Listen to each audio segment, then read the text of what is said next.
Xin chào tất cả các bạn. Hôm nay mình sẽ cùng review bộ bàn phím Gearway K21. Bộ bàn phím này khi mà mình mới bóc hộp ra thì nó rất là to, cái hộp của nó cũng rất là to.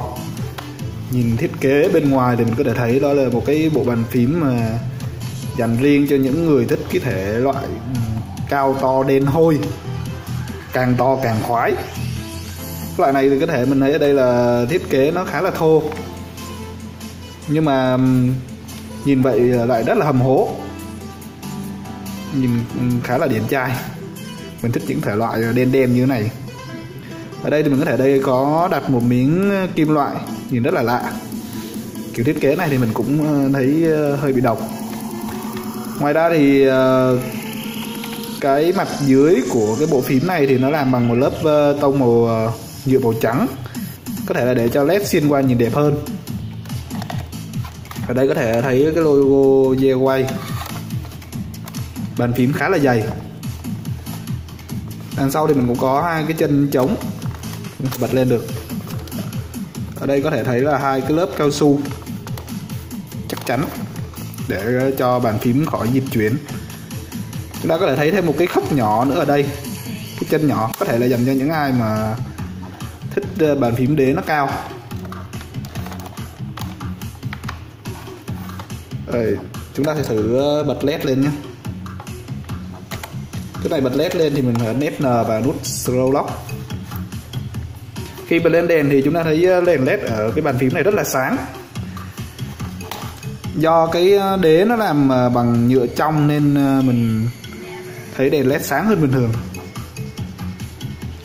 nhìn rất là hoành tráng.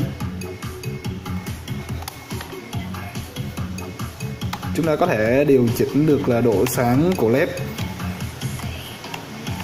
từ sáng cho đến tắt luôn.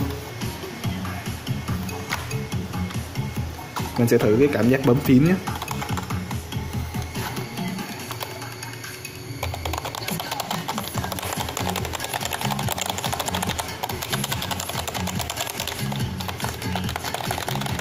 Cảm giác bấm phím của con phím này rất là sướng, giống như là một cái bàn phím cơ mà dạng Pro Switch. Mình sẽ đi qua một cái khớp thì khi mà mình ấn thì có cảm giác như là nó sẽ đi qua một cái khớp. Đồng thời thì tiếng phát ra của nó cũng khá là lớn nên cũng khá là vui tai, đặc biệt là những bạn nào mà thích những bàn phím mà gõ ra tiếng.